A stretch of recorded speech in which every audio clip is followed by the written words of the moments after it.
Bonjour chers internautes. Alors la question du jour s'intéresse aujourd'hui aux élèves du pré-primaire, toujours sur le banc de l'école, après que ceux du primaire et du secondaire soient allés en vacances. Quel est votre avis sur la question? C'est la question que je me suis toujours posée. Pourquoi les pré-primaires vont encore à l'école alors que les primaires et les secondaires ont déjà terminé, sauf ceux qui sont en classe d'examen? Bon, moi je me dis, et ce que beaucoup de parents aussi se disent, c'est les privés, eux, comme ils voient que c'est compliqué pour eux, ils veulent à chaque fois, disons, avoir un peu plus financièrement, ce qui n'est pas normal. Normalement, le ministère de l'Éducation nationale devait sévir à ce niveau. Voilà, mais je ne sais pas pourquoi le ministère de l'Éducation voit ce genre de choses et ne sévit pas. C'est pas normal.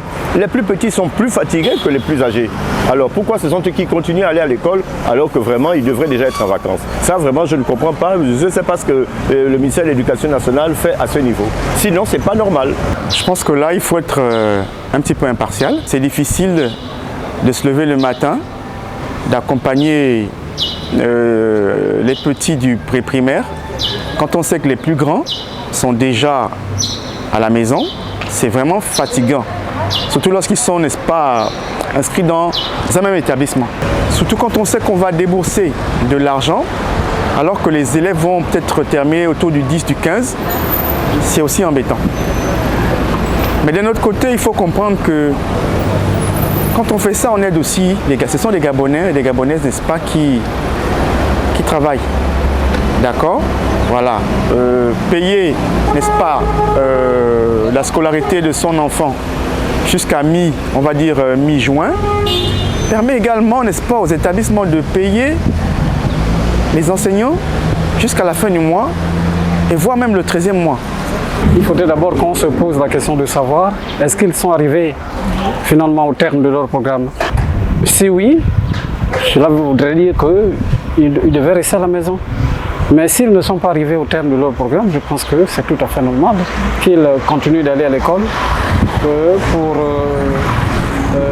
qu'ils aillent jusqu'au terme de leur calendrier. C'est l'organisation au niveau de la famille qui pose problème, mais du point de vue écolage, je pense que ça n'a pas posé de problème.